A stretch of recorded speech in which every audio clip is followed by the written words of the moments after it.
Okay, it is 4 o'clock, everyone, and we are going to start. First of all, welcome to all of our attendees. Thank you for joining us for this part of Global Entrepreneurship Week. I would like to start by thanking the Carlsen Center and Dale Carlsen and all of the team there for making this Global Entrepreneurship Week possible for all of us in the Sacramento entrepreneurial ecosystem. My name is Ray Bryant. I am a professor at William Jessup University in Rockland. I am also a recovering entrepreneur and have a big heart for the topic that we're going to discuss today, and am just absolutely privileged and blessed to be able to MC this for you today. So what we're going to do is just a brief round of introductions from our panelists, and then we're going to dive right into some questions, and it'll be a bit of a round robin format. And you have the opportunity as attendees to post questions in the chat, and we will filter those out. In the last 10 or 15 minutes, we'll do a Q&A, and we'll try to get to everybody's questions. I would love it if, Dale, you would introduce yourself, because I think it's so relevant that we appreciate you being here, and it's relevant to this entire week and this entire ecosystem, that you would give us a little background. We really appreciate this. Well, thank you. My name is Dale Carlsen. I'm a graduate of Sacramento State, and as I think many of you know, that my wife and I made a donation to create the Carlsen Center for Innovation and Entrepreneurship in the hopes of driving the entrepreneurship mindset and innovation throughout the region, both in the for-profit, not-for-profit, and social impact categories. So this tonight's event here is something I'm looking forward to on the social impact. Thanks, Dale. We really appreciate it. Thane, can you give us a brief introduction, please? Sure. Thane Kreiner. I spent the last 10 years leading what's now Miller Center for Social Entrepreneurship, which accelerates ventures serving the poor and protecting the planet. That's where I actually had the privilege and honor of meeting Dale and Katie's daughter, Megan, who was one of my students. Prior to that, I was a entrepreneur in the more classic sense in life sciences, started 4 companies and spent 14 years building Affymetrix, the DNA chip pioneer. Currently, I'm on the board of Conservation X Labs, which is focused on ending human-induced extinction and working with Silicon Valley Executive Center on a Black corporate board readiness program. So I'm all about climate, social, and racial justice. Awesome. Thanks, Thane. Anu. Hey y'all, I'm Parvatiyar. I'm the co-founder and CEO of a public benefit corporation called Ananya Health. We're a medical device company. We build platforms for treating cervical precancer, primarily in women in the developing world. We're a for-profit company, and my background is in engineering, but I've also spent quite a bit of time living and working in West Africa for a nonprofit social enterprise doing disease surveillance and emergency response for polio and Ebola. And I'm really looking forward to the panel. Thank you so much, Anu. Appreciate it. Ashlie. Hi, my name is Ashlie Bryant. I'm the co-founder and CEO of Three Strands Global Foundation. I've been doing that for the last 11 years. We envision a world free from human trafficking and are working in the United States as well as on the island of Cyprus, really focused on prevention. How do we prevent the crime before it starts? Before that, I spent years in marketing communications at different startups in the Valley, and I sit on 2 different boards, one on Assemblyman Kiley's board and then on the Three Strands Global Foundation board. Fantastic. Rob. Hi, everybody. My name is Rob Wassmer. I'm a professor of public policy and administration at Sacramento State, an economist by training. I am on the Dale Carlsen Advisory Board for the College of Social Sciences and Interdisciplinary Studies, and I am pleased to be here. My area of specialization is in public finance and policy, so I'm going to kind of give the perspective from that angle, thinking about it, and as an economist. Fantastic. Thanks, Rob. And Chris Marsh. Greetings, all. Chris Marsh. I am coming to you from San Diego County today. I get to be the finance guy on the panel, I think. I am 20 years at UBS Wealth Management, mostly working out of the States here or out of Zurich with our Middle East Africa businesses, and in a large sense looking for intersection points between families and family offices to find ways to align around their passions and priorities and try to actually foster some of this whole social impact through entrepreneurial thinking. And thrilled to be part of your panel here, Ray, and had the chance to spend some time with Ashlie over the last couple of years trying to build some of these programs and apply some of this thinking. And I've learned a lot from Ashlie already on this panel, and I'm looking forward to learning from others. Awesome. Well, thank you very much, everyone. So I would like to dive right into the questions. And Rob, you've kindly volunteered to go first here. So the first question is, how do you define social entrepreneurship? Thanks, Ray. Let me just break down that statement into its two terms. The first is entrepreneurship, which is kind of the basis of economics, going all the way back to Adam Smith. An entrepreneur is somebody who is willing to take a financial risk of some sort, for their own benefit, for the hope of profit, right? And in the end, the idea is that it benefits society, and all of doing this, through a competitive process. Social entrepreneurship then kind of goes beyond that. It's just not for profit. There's also some social motivation involved. But when economists look at this, they think about, why is an entrepreneur going to get involved with something if they're not going to enjoy some of the returns, some of these social returns? You may have heard about, positive externalities, is one of the terms that economists use. It's, I'm in public policy and public finance. Government gets involved because entrepreneurs don't often do these type of things because that doesn't bring a benefit to them. So I'm curious about talking about that today. How can entrepreneurs get motivated if they're not actually going to see a return? And that's where you move into avenues of government subsidies, government grants. With foundations and others getting involved. So I think that's an interesting thing to talk about. And I think about, when an entrepreneurship is social, when the returns accrue to more than just the direct consumers and producers, right? Somebody getting involved in that way. So I'm curious to hear the thoughts of everybody who's out there actually doing this, but that's kind of how an economist feels about it. And there's even this discussion about what really is the difference between social and private entrepreneurship. You can Google that, and you can see the same thing. If you're making a gluten-free donut, that's a private entrepreneur. Doesn't that bring benefits to society? What's the difference between making a medical device and that? Right. So I'm curious about hearing discussion about that. Well, I can jump in if it's okay, Ray. I define broadly social entrepreneurship as using entrepreneurial principles to drive social, racial, and climate justice. And one of the distinctions I think is important to make, especially these days when we're facing a lot of systemic racism and structural barriers to equality, is the difference between entrepreneurship, which is about value creation, and capitalism, which is about wealth accumulation. And they're really two different concepts. And I think one has to come at it from the angle of, are we using capital to create value, or are we using enterprises to create wealth? The best definition I've seen, and really often considered the father of social entrepreneurship education, is Gregory Dees in his 1998 paper. And I will put that in the chat here if anybody wants to look that up. So I think, there are lots of good questions that come up about externalities, but at the end of the day, the distinction of social enterprise versus regular enterprises poses the question of why anyone would start an enterprise that isn't doing good in the world. I can jump in here as well. To build on those two definitions, the way that we look at our work is as a for-profit benefit corporation, we obviously have a profit-making objective, but we also try to measure our work and really articulate the value that we have, the shared value that we have to the entire ecosystem, and particularly driving toward access and equity. So we've chosen these metrics, to be our social function in the world, and trying to maximize the benefit and defining equity as the social benefit. So I know we're going to get into measurement a little bit later, so maybe I'm jumping the gun here a little, but driving a positive social benefit, increasing equity in the world is really important to what we do. Yeah, I think for me, go ahead, Chris, were you going to jump in? I was just going to go follow you. That's fine. Okay. What I was going to say is, thanks for talking about that. I think from a nonprofit perspective, when we think of social entrepreneurship, it's really interesting, especially on the nonprofit side. When we began the nonprofit 11 years ago, impact and measurement and the social good and the social impact were always part of the discussion.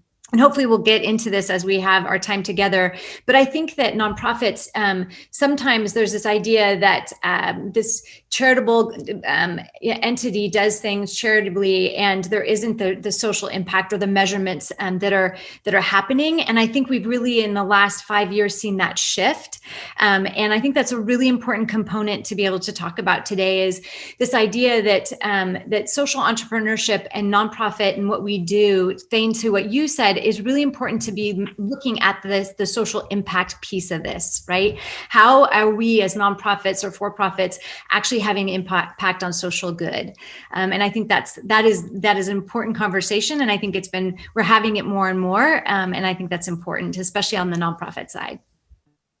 Yeah, I totally agree with that. And I would just offer, there is probably so much more that aligns the for-profit and the not-for-profit than that which separates. And if we bring, I love the words that our panelists shared there, if we bring that entrepreneurial and innovative thinking, I would submit we're shifting from this discussion of funding good efforts to really driving impact, driving outcomes.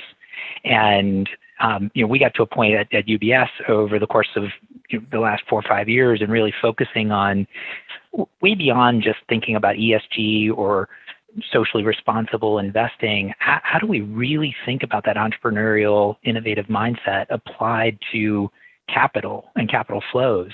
And, if you flip it around from starting these types of companies with even greater purpose and intentionality to who gets funding, well, we're working with our families and family offices to rethink how we design portfolios. And, I'm proud to tell you, we got to the point over the last 2 months where we have now made sustainable and impact-oriented investments our preferred research-driven investment recommendation for wealth management clients globally. It's now the preferred model. And if you flip that on its head, why wouldn't it be, right? If you're not mindful of these broader social impact aspects and you're just trying to run a for-profit business, we don't think your returns are as strong as the flip side of it. And so I would just echo many of the comments that we already had here, Ray, and I would say that this is so much more about driving the thinking to create impact. Fantastic. What a tremendous start. Thank you, everyone. There's always, and Anu alluded to this, I prefer foreshadowing as opposed to jumping the gun, but she alluded to this, and I think it's important because there's sort of many opinions if you just do a simple Google search on how do you measure the social impact of both not-for-profits and for-profits. Can you guys each please elaborate on that? How do you propose that, or what have you found to be effective in terms of measuring impact? Yeah, I think it's a really hard question. And I think one of the reasons it's hard is that in what we call traditional enterprises or venture-backed enterprises, we look at financial metrics and it's all dollars, whether it's earnings per share or EBITDA or whatever. And so it's remarkably easy to measure. And in fact, a lot of impact investors tend to default to them. Some of the best work that I've seen is the work out of GIN on the impact reporting and investing standards. I'll post that in the chat too if people want to look that up. But the challenges that we have are twofold, is that different forms of impact aren't directly comparable to each other, whereas EPS is comparable, even if it may vary from sector to sector.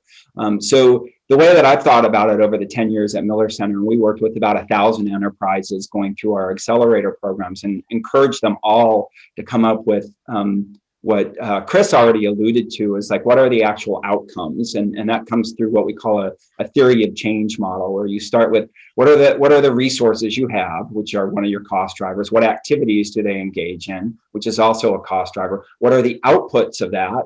What are the outcomes of those outputs, and then ultimately what are the impacts? And so if you're trying to measure impact, the way that we started thinking about it are really two concepts I want to share. One is what I call the volume of impact. And so you're always going to have a number of people. If you look at any of the IRIS metrics for any sector, sustainable ag, energy, water, health, women's economic empowerment, how many people? That's a measure of breadth.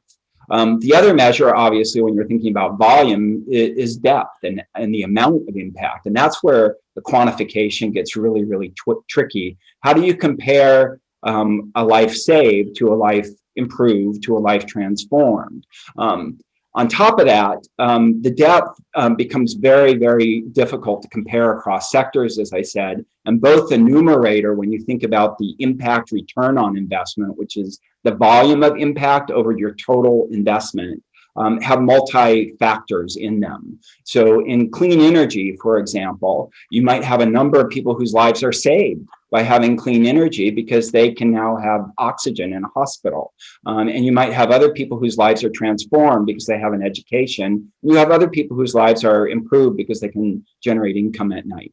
Then you also have a different kind of investment on the bottom, on the denominator, which is the amount of money that's put into the solar powered lanterns, but also the people who are doing the work. So this gets really, really tricky when you're trying to measure what I call impact return on investment. But I think conceptually, it's the best way I've seen to approach it. And I would encourage all aspiring social entrepreneurs to think about the intention. What kind of impact do I want to have? And how do I maximize my impact return on investment?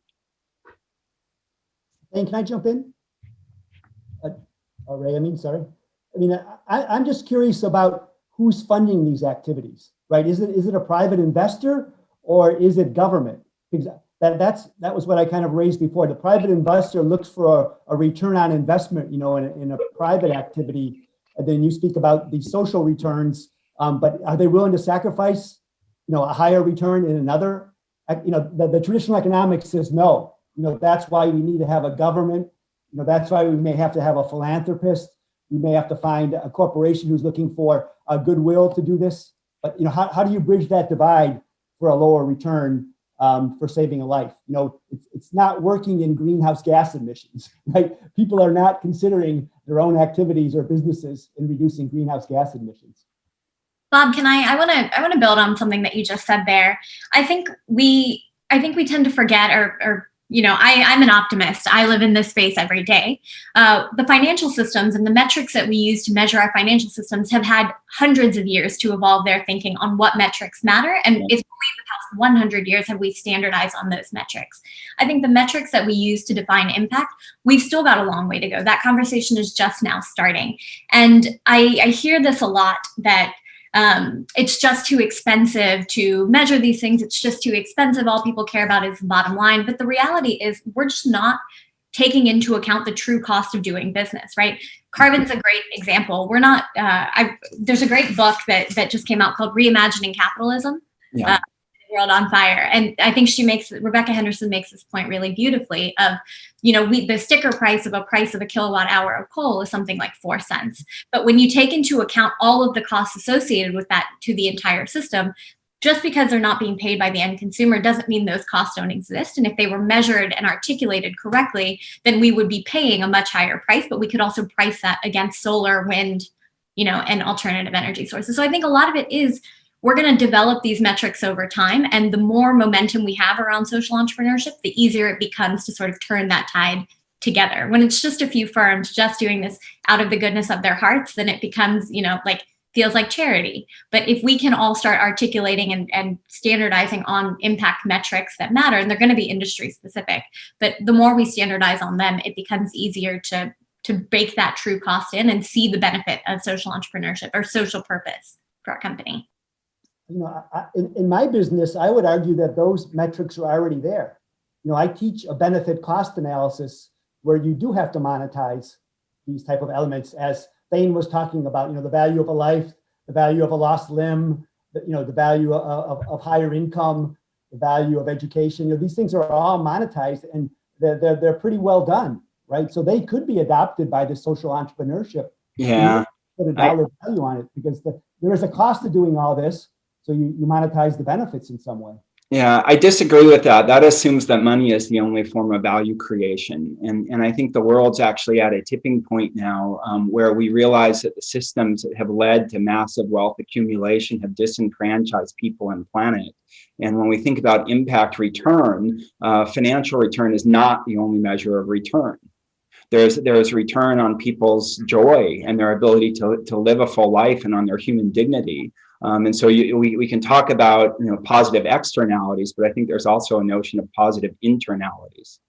Yeah, I want to kind of dovetail for a second, because I think it's really important when we talk about measurement. And I love that you start with the theory of change. And I mean, think about the importance of what for all of you who are on this listening, for you begin with an evaluation plan and a logic model, that your theory of change is there. That's really foundational to how you, when you're putting your plan together, what are my goals, and how am I going to actually achieve those? And I think something that is really important when we measure impact is, especially when it comes to social entrepreneurship, is allowing ourselves the space to fail and then to iterate, because that's actually part of the beautiful part of measuring impact, is that what we see when we say we've got to, this word is so overused, but pivot, right? When we go down and COVID hits and a pandemic hits, and how do we measure now, right? We had all of this planning and all these ways that we were going to measure. And what does that look like? And I think that that's really important, because as an entrepreneur, you're constantly thinking about the new, right, where you should be, and not that you're, getting off track, but that you've got your theory of change, you've got your logic model, your evaluation plan, you've got what you want to measure, but you have the agility and the ability to really look at, what if this doesn't work? Then, A, B, C, or D, and what do we do and what if it works in one place and doesn't in another, right? So I think these are really important parts of measurement to take into account when we're thinking and talking about social entrepreneurship. Yeah, I totally agree with that, Ashlie. One of the things that we did at Miller Center, which people thought was kind of out there, was launch an accelerator for social enterprises led by and serving refugees, migrants, and human trafficking survivors.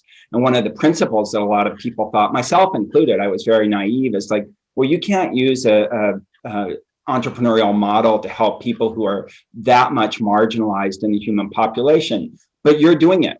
And we, Miller Center worked with probably 40 other social enterprises that are doing that. Some are for-profit, the ones that employ people, like Regenesis is a good example in the Philippines. Some are nonprofit because they're actually rescuing people from human trafficking, and they need different forms of capital as a tool to create the kinds of impact that they're having. The ones that are rescuing are saving lives, right? The ones who are employing are transforming lives. And this comes back to this sort of volume of impact concept that I put out there earlier. And I think we need to open up our minds to the idea that there are going to be different forms of capital that are going to support different forms of impact, especially when we come, and I know you want to get to this later, Ray, to the policy barriers to authentic impact, and the challenges in policy and having the economic system be authentic. Yeah. And, something I thought that's so true. And I think, or Thane, sorry, Thane, as I look at everybody's name, if you're sitting across from me, it would have been Thane in a second. But one of the things that I think, Robert, that you talked about was, where does government play? And I think that even in government, we're seeing now, in DC for the first time, as we look at anti-trafficking efforts, we're seeing demonstration grants, right? And that is exactly what we're talking about. We're talking about the government stepping in and saying, we want to be entrepreneurial in some way, shape, or form. We want to be able to invest in what that is. And we want you, nonprofits and, others in the field and in the movement and whatever that social movement might be or cause, to be able to help us, because we're not the ones in it. And I think that's actually a beautiful thing when we look at that as well. So I think it's really, we're progressing. And I mean, Chris, you have so much when you think of your investors and how they have put their money where their mouths are in so many ways in this space. Yeah, thanks for that, Ashlie. I love the topic here on the measurement side, because it brings me back to a bigger question. Are we measuring for ourselves or our own narrative, or are we measuring for others? Are we measuring for access to capital? And what is it that we're measuring? Are we measuring dollars and cents, money in, money saved, which is also an important measurement if we're going to access viable and long-term sources of capital, or are we measuring so much more? And I listen to how this narrative kind of plays out on a week-to-week basis. And I thought maybe just two concrete examples I'll give you. One, we had a chance to work together with one of the world's largest private equity funds about 3.5 years ago to launch an impact private equity play. And it became very interesting to watch the discussion of, are we putting this as a SRI impact play in label only? or is it actually going to change how capital gets allocated? And together with that group and a whole bunch of really smart data scientists, we actually put together a formulaic model where IRRs started to be equally weighted with IMMs. So this internal rate of return for proposed investment in a company would be equally weighted with a pro forma projection of impact measurement model that was customized to each of them. And I like the conversation a little bit earlier where we were talking about some greater standardization, but I actually think that we can start right there. And if we get the right minds together, that becomes a very interesting mechanism to then think about sector by sector. What are those things that can be measured, and for whom are we measuring them? Yeah. That fund has had tremendous success to the point where they were able to take all those counting algorithms and spin them out as its own PBC and its own public benefit corp. And in order to help other organizations and entities do some of the counting. And I'd offer one other example. We launched a program over in Rajasthan, India. It's called, if you want to Google it, it's called UBS Educate Girls. You can see sort of the background on it. But the Educate Girls program was designed as one of these SIBs and DIBs. So if you think about development impact bonds, and specifically, we put together with our clients, we put forth the money to launch a program that would be a 3-year education program in the state in India where we have the highest dropout rate of young girls from school. And said, what if we can work together with the Ministry of Education? What if we can create some of these methods to count things and go way beyond it? What are the things that will have to be measured to access capital, and what are the things that are going to have a reverberating positive impact that'll just make it that much more repeatable? And really pleased to tell you, like, we learned the hard way how getting multiple organizations together in a collective-based approach in a far-flung area, the first year was really, really hard. But by the second and the third year, the system started to rewire, where people were focused not just on going through their efforts, but actually creating these measurable impacts. And by the nature of a development impact bond, we had a third-party payor who reimbursed the project based on the driving actual results, which meant that those funds got to be recycled into the next program. So I would submit this measurement question really comes down to, for whom are we measuring these things, and what is that actually going to enable us to do? Yeah. That brings up a really interesting point, Chris. When we worked with social enterprises at Miller Center, and as I said, we during my time there, we worked with about 1,000 going through our different accelerator programs over 6-month periods. And there are two things that I think are important to observe. One is, again, what's the intention? What kind of impact do you want to generate? Is it safe drinking water? Is it women's economic empowerment? Is it ending female genital mutilation? Is it whatever it is? You have to start there. And then from the impact model, how are you going to do that? That's the theory of change that we talked about a little bit earlier. And then what's the business model that supports that? And I think your point is really salient, Chris, that one of the things we encouraged our social entrepreneurs to do is identify business model metrics that are correlated with the impact model, and then see how well they fit with the standard framework like IRIS, the impact reporting and investing standards. One of the things we also did, and I think this comes to Ashley's point, which I would define as sort of how do we activate different capital stacks for social, racial, and climate justice, is that some sectors have a lot of potential to become financially self-sustaining. I put things like sustainable food systems, energy, water, financial inclusion in that category. They can deliver better at lower cost than what people have now. And there's a range of investment vehicles that we're very familiar with in Silicon Valley, from traditional equity investing to venture debt to debt, et cetera.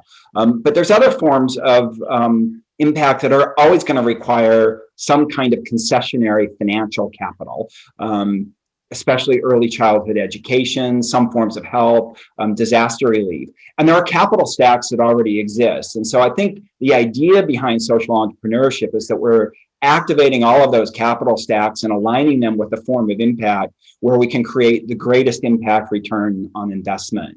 And so that's the way I really think about it, which is kind of, again, sorry for this, Ray, but jumping ahead to your sustainability question. I think the answer is in that activation of different capital stacks and what people are calling blended or braided capital.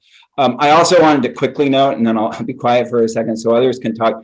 You brought up, Chris, public benefit corporations, and I think we're going to see a proliferation of forms of enterprise in the next 10 years. And so people are not familiar with PBCs. I'll pay something in there for you to look at too. But I really think it's going to be interesting to see how this unfolds. Steward-owned organizations is another really interesting model that's getting a lot of attention. I was just, Ray, I think that what I was going to say was, Thane, one of the things that you just talked about, which Ray, I think actually will get us into our next question, is this idea of collaboration. And I think, we need to, as social entrepreneurs, really look at what does that look like, from the impact, from the measurement, from the partners, right? How do we do that? And from the funding piece too, is it private, public? Is it, who are the nonprofit partners? Who are the, social venture companies? All of everybody around the table, what's the mosaic look like? And how do we, to your point, when we see those who need to have funding because they fit into those different categories that you mentioned, health and human services, education, right? Those that will need sustainability in a different way than potentially the others might be, whether that's environmental or even water. I think it's important for us to then to look at those funding partners and to be able to look at how do we bring that together, right? How do we bring those public and private partnerships together to one place to have the sustainability conversation, because I think that's really important. And I think we should extend the discussion, because I think this is the perfect segue, because if you look at sort of the traditional entrepreneurial model, right? You start and you maybe you bootstrap for a while, you raise money, and then unless you're Amazon, the enterprise becomes self-sustaining, right? Because it generates a profit. So I think that, sorry, I couldn't resist. But I think there's an important factor here, which is that there isn't, at least on the surface, it doesn't appear that there is sort of a traditional standardized model of funding to sustainability, if you will. So I would love to extend this conversation into what makes something that's a social impact organization sustainable, and are there standardized models? Should there be? You want to go, Anu? That's what I was thinking. So we talk a lot. When we founded Ananya Health, we decided to found as a public benefit corporation, but we had a lot of conversation around not just product market fit, but product business model fit, and what would really be the right way to structure our organization. And one thing that I think is really important, I know there's a question in the Q&A about this as well, about choosing your choosing which way to go about the how you want to define your organizational structure and what impact that has, like whether you do that at the beginning or whether, you start as a corporation, then 10 years down the line, change to to say that this is the social purpose of your company. I want to point out that I think it's really successful to build a purpose-driven company when it is from your entire strategy and business model are based on that from the outset.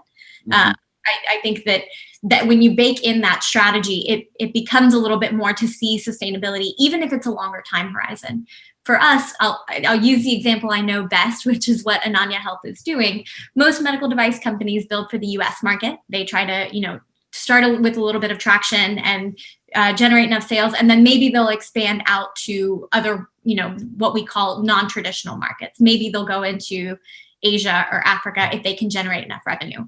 We actually think the strategy of expanding access is so fundamental to the way that we do things that that's where the revenue is going to come from. It may take a little bit longer to hit revenue, and it may be a little bit non-traditional from what people expect, but the eventual market size is so much bigger. And so having that conversation early and looking for capital that aligns with that worldview, that, whether or not it's impact investors or just investors that have a bit of an understanding of how you break into that market and that can appreciate that the returns are coming in a different way than they normally expect. I think that's hugely important. But yeah, product business model fit, I think, is just as important. And that's that a benefit corporation isn't for everybody. Thane pointed out a couple of different models for doing that. I think there is value in a nonprofit model, even if you're a revenue generating nonprofit. I mean, Wikipedia is a great example, right?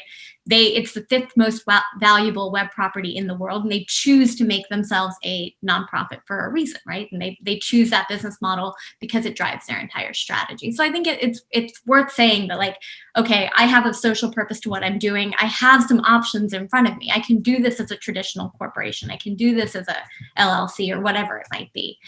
But fitting your strategy to it is more important than the corporate structure. Yeah, so I'll jump in with a textbook I used with my students for about 8 years by Roger Martin and Sally Osberg on Getting Beyond Better. I think it's a really good introduction for people who are interested in thinking about different models for social change, which is really ultimately what we're talking about and what we need more of, I would say, today than ever. And the way they describe it is really, there's working within the existing system and providing direct service. And that's what traditional social service agencies and nonprofits tend to do.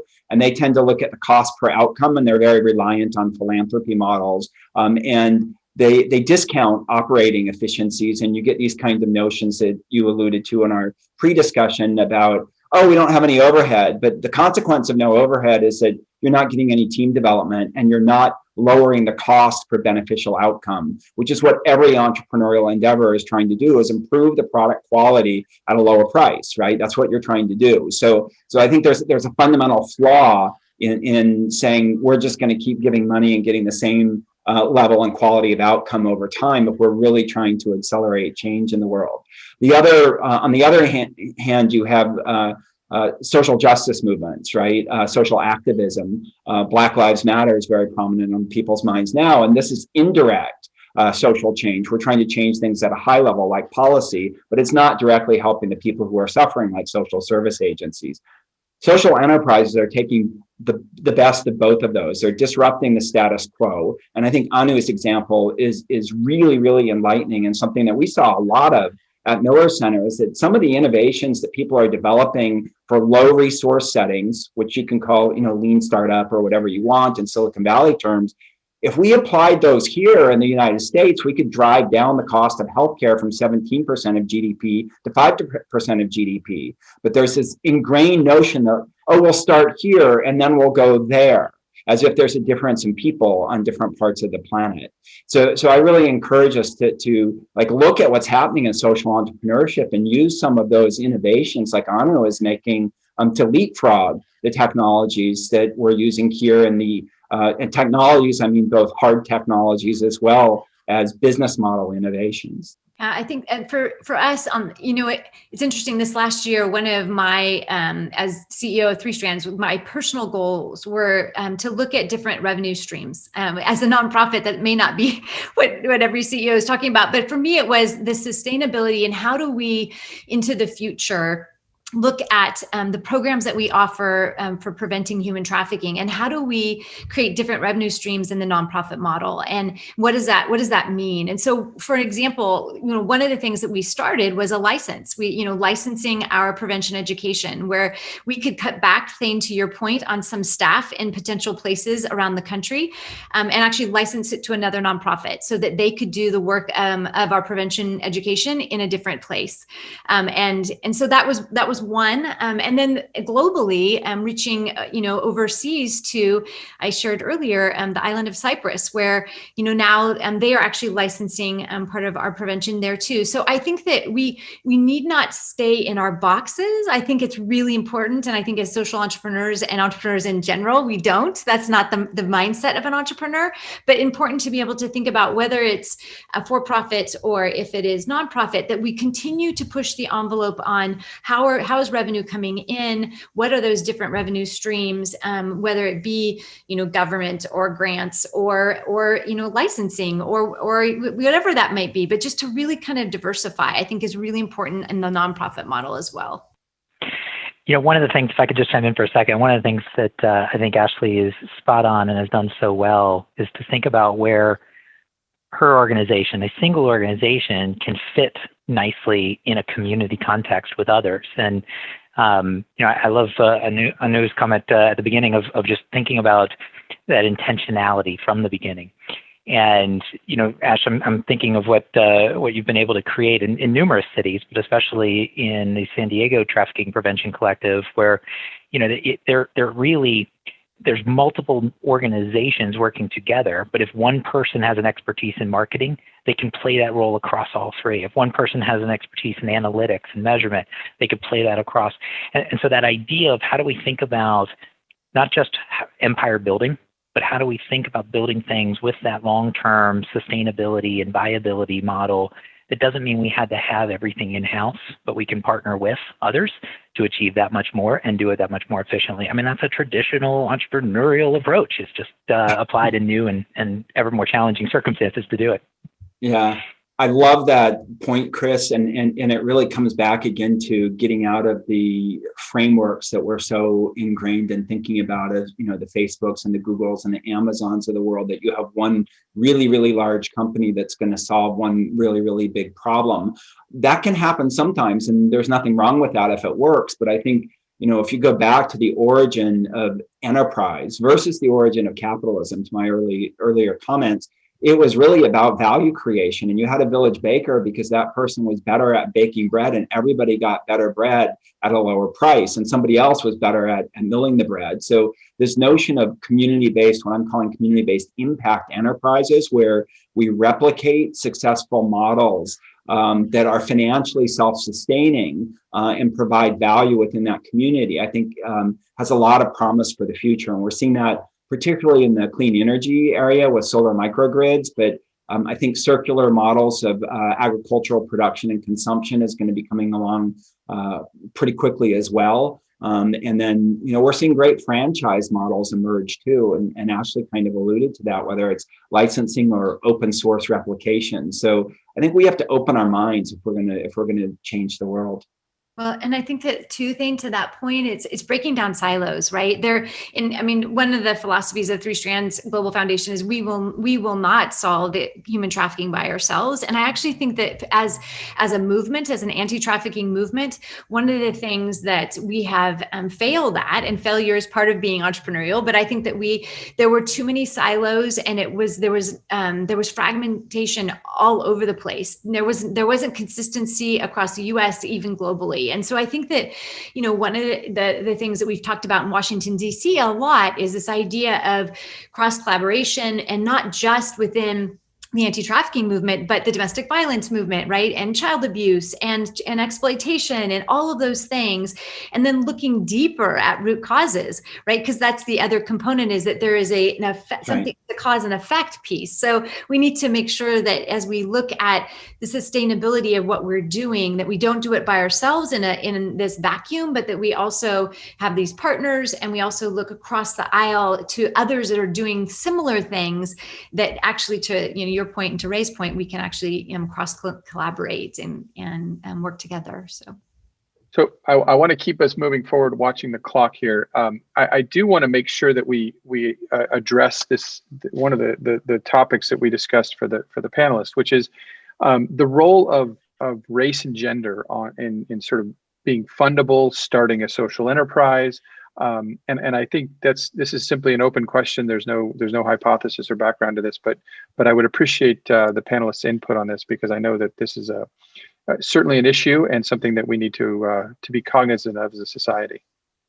Yeah, well, I mentioned in my introduction, and so I'll pick up here. There's no question that there's racial bias in the systems of funding for ventures of any sort.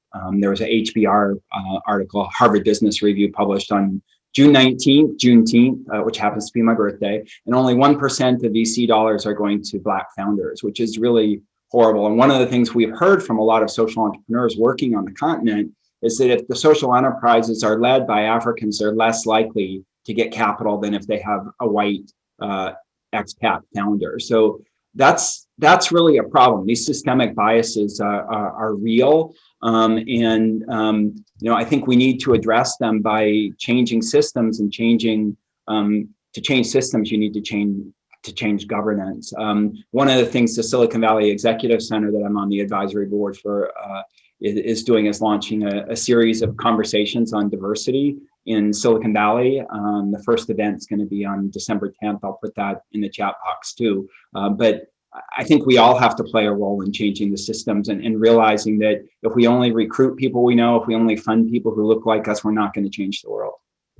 Yeah, I think the other piece of this that's incredibly important, and I'll just speak from, the work that we do, is one of the founding principles and values, core values of Three Strands Global Foundation is making sure that we are listening to survivor leaders in this movement, and that's been pivotal to our to all of our programs. That's, if you look at our prevention education or prevention through employment programs, it in every single way across the board, we have the diversity and the voice of survivor leaders in the anti-trafficking movement.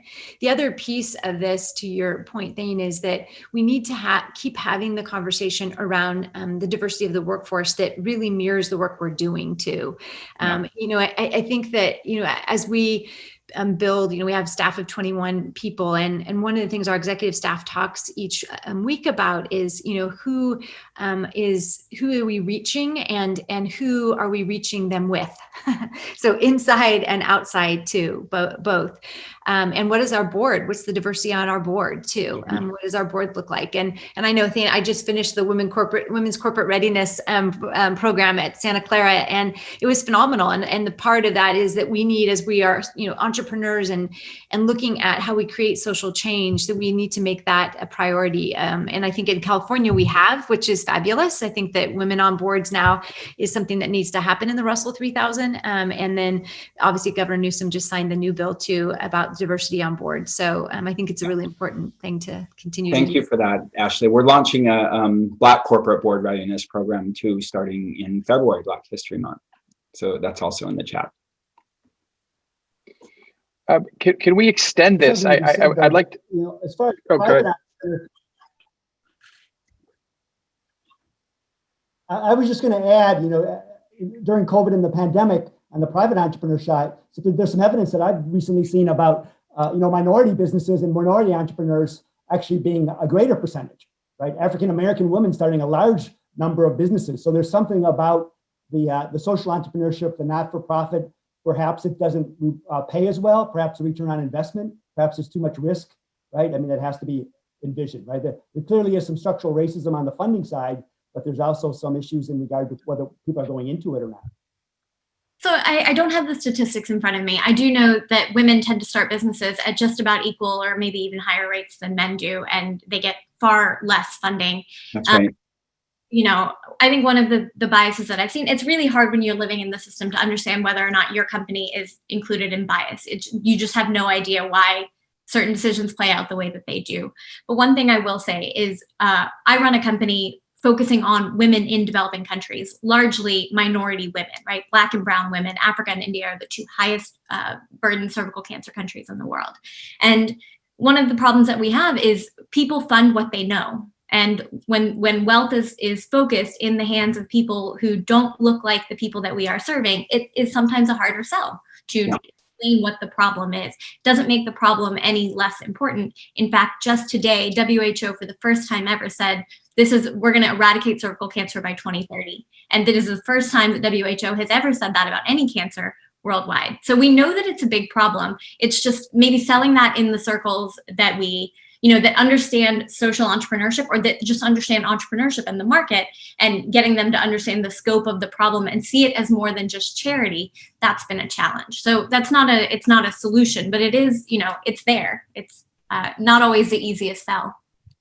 Yeah, I think, to your point, Anu, one of the things we need to do is change the funding systems too, which, venture capital in Silicon Valley and private equity are primarily white and largely male. And so I think there's a huge opportunity to diversify who's doing the funding as well as who's getting funded. And who's on the governance boards. And when we have real representation, and I think that diversity will drive both better business outcomes and racial justice. I think we're also seeing some encouraging signs. And again, I think our starting point is right. And I think we've got an issue that we've got to address, and we've got to do better in terms of not just how we allocate capital, but support and resources to be able to see a greater balance in terms of the success. But I'm also really encouraged by some of the upstart funds that have developed. We've been working with one that we just closed this summer, another 180 million plus fundraising that's in the VC space. It's led by two phenomenal women entrepreneurs who are specifically out there funding 25 other women-owned businesses. And that the opportunity set, as we listen to them and work with them to tell that story to clients, is that there's actually a huge opportunity because so many of these women entrepreneurs have not gotten that same opportunity for funding, and so there's a void in the marketplace that actually enables them to find some really great investment opportunities and do some really great rebalancing along the way. And instead of just allocating capital, they're now creating, in fact, we've been working with them to create sort of a semi-annual symposium that brings those entrepreneurs together with leadership resources and all kinds of additional support that would go beyond what they could hire into their own individual companies. So I'm encouraged to see pools of capital starting to rethink how they deploy and how they rebalance in many cases like that. And even down to CDFIs and thinking about community development financial institutions who are also applying that same sort of racial diversity lens and thinking about funding. There's one in particular that I was on the phone with this week that's launched a women of color entrepreneur commercial lending fund. And it's really encouraging to see how it goes beyond just simply the purse strings there. That's super. I now my bad role. I have to watch the clock because we have about 8 minutes left, and I want to get to a couple of the questions. We have a couple questions about the impact of COVID, and I think I'll try and summarize this. Has it increased in interest in social entrepreneurship? If so, in what ways? And has there been an impact on sort of general activity, good or bad, with respect to social entrepreneurship? Well, I know it forced, like a lot of other businesses in the United States, to pivot or even close. A lot of social enterprises had to pivot their business models because they couldn't provide services to people in their communities. Miller Center set up a bridge fund to help some of those social enterprises go through that pivot process, as we say in Silicon Valley. I think, while there may be more Black and Brown owned businesses starting in COVID, there were also a lot more that closed as a result of the pandemic. So it's kind of the rebound effect. You say, oh, the stock market's down, it's up 30% today, but if it was down 50%, then you still have a big problem to solve. I'd hypothesize that we are going to see, maybe in the medium term, once we get the pandemic under control, which it clearly very much is not under control, we'll probably see a rebound in interest, not just in social entrepreneurship, but in just measuring business metrics outside of just revenue. I think 2020 has been a black swan year in so many ways here in the US. And we're really coming to terms with the fact that we can't continue business as usual, right? Even with the incoming even with the political changes that are happening, we've heard it. It's, the language around build back better and looking at more than just getting back to where we were. I think society at large, particularly in the US, is seeing that the way things were maybe isn't the way it needs to be. And so I'm hopeful that whether it is expressly, social entrepreneurship models or just a better understanding of how we measure impact beyond revenue, I'm hopeful that we'll see that, particularly in public health. I think that too, the other piece of this is agility, right? As entrepreneurs, that's something that is just baked into who we are. And so when something like a pandemic happens, then we figure out how water flows down granite and which way it goes, right? And we pivot, we make it so that that we can serve who we want to serve. I'll give you an example at Three Strands. We launched about a year ago in Utah, our prevention education program. It didn't actually get into the districts for districts to be trained until probably around April. So right at the beginning, right, of all this COVID stuff. And so our prevention education is all online, but I share this with you so that you guys don't get discouraged about this COVID, and that there's always, when we put our hat of agility on, there's ways to think through how do we solve the problem, right? And in Utah, in 6 months, we have over 16,700 folks who are trained as staff, and they're actually going to reach over 25,000 kids. So those numbers show that, because there was this online, experience for teachers and students that had to happen within education, we actually have this explosion in a state where it had to happen, right? So that there's good and bad in everything that is COVID. And I think that for us at Three Strands, especially in the state of Utah, we have seen this to be a positive effect for our social good for the students who are going to be protected in Utah from human trafficking.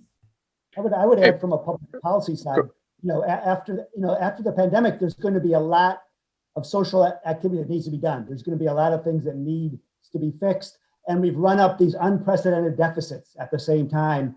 And we may have a Republican Senate, that's going to put a stop on things.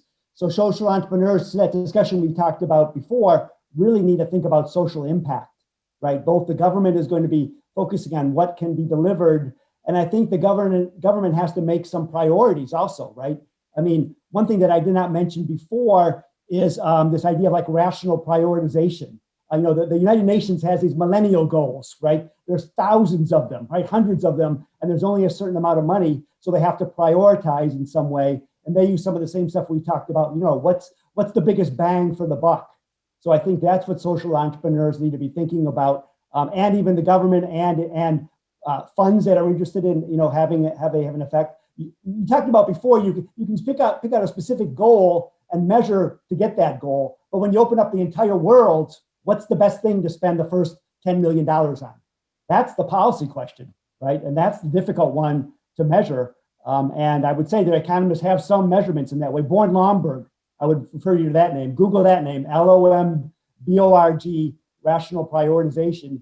He's developed an entire model that he's brought to the United Nations to try to prioritize those United Nations goals because they all cannot be achieved. Super. Thank you, Robert. I'm going to try and sneak in one last question here before we have to end our time together. In regards to social entrepreneurship, what makes some people take action and other people just think about taking action, and why are they sort of maybe afraid of fulfilling their potential and ultimately succeeding? You guys have some thoughts? Well, I think every entrepreneur faces fear. What St. Ignatius says is we have to proceed with greater love than fear. So that's really, if you're an entrepreneur, you move forward. And if you don't take action, you might not be an entrepreneur.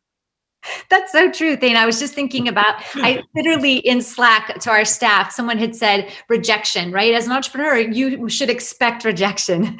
That should be one of the things that you can most deal with, I think. And, think of if you had a bag of avocados, you had 6 avocados in that bag, and you went up and down a row of people and asked them if they liked avocados, and you're going to get different responses from different people. And some of them are going to say they love avocados, and some are going to say, yuck, that's disgusting. But if you really know what your purpose and your goal is, and you're focused on that, and you know what your impact you want to be, and the measurement of that, then you do it. Then you lean in and you do it and you make it happen. Fear is only one emotion. Like you have, as an entrepreneur, you have tons of emotions. I mean, I think there is an element of fear in starting any company, right? Like, and that fear does not, by the way, go away once you've incorporated the company, and even after you've made a sale. Like that's just one thing that you deal with. But there's also, a lot of promise that, if you believe really strongly in something, then you get all the joy of getting to do it every day. It doesn't mean you're not afraid of it. Just means that you choose to live with that fear and keep going anyway. I think, Anu, that is the perfect place to wrap up the discussion. Thank you. It looks like we planted that, but we didn't. So thank you so much. Thank you to everyone who has attended. Thank you to these amazing, fantastic panelists for your time today. We appreciate you very much. What a fantastic learning curve for everybody, including me. And I wish everyone the absolute best, and have a wonderful holiday season. Thanks, everyone.